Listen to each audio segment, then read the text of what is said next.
how to get it right when you're starting out. This video is all about how to get it right when you're starting out in business. First off, you want to be okay with mistakes. When you start out in business, you look a bit like this guy. Your suit's a bit too big, you're not sure how to use the phone, you don't know what to put in your briefcase, does your lunch go in there? You've just got no idea, so you need to be okay with making mistakes. And here's the important thing with those mistakes. You want to lose the battle, but win the war. And what that means is it's okay to miss out on a sale or okay to lose a particular customer, but you don't want your mistakes to put you out of business. You don't want to forever be making the same mistake that means that your business never makes any money. For instance, like let's say with your margins, you're not setting your margins high enough and basically you're always running at zero profit. And so you're running around looking after this business, serving customers, and people love you, but you're actually making no money. So make sure that you win the war in terms of business, which is you have a profitable, sustainable business. The next step is have a plan. Have a plan for how you're going to make happen whatever it is that you need to have happen.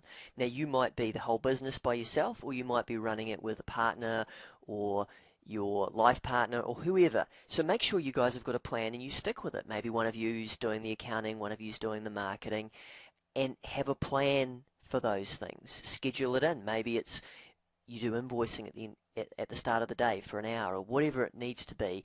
Have specifics in there. Have specifics for when you're going to market, what you're going to market, how you're going to market, who your target customers are, all those sorts of things. Have a plan for your business and stick to it. Now, if some of those things I've listed off there have you a bit freaked out, then here's the next big clue. Ask for help. This is not school. This is not where you have to know all the answers yourself. You have to do it all yourself. It's okay to ask others for help. When I first started in business, I sat down with a number of friends that had run similar businesses and I said, what should I do? What should I not do? What do I need to look out for? And they gave me a rundown, and for the most part I stuck to that advice and it served me really, really well.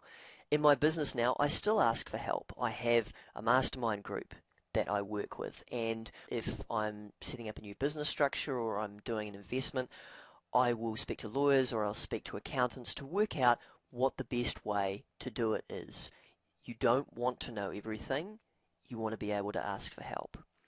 And the other thing around this is, I mentioned having a mastermind group. That's one of the things you can do where you get together with a bunch of business owners and help each other work on your respective businesses. But also, you can have a mentor or a coach. For a long time in my business, I didn't have one of these, and when I first got a coach who then turned into a mentor, it just made my business skyrocket. It gave me that focused time to actually work on the business and not in the business. So if you're struggling, then this can be a really, really big help for you. Make sure you watch the second half of this video on getting it right when you're starting out.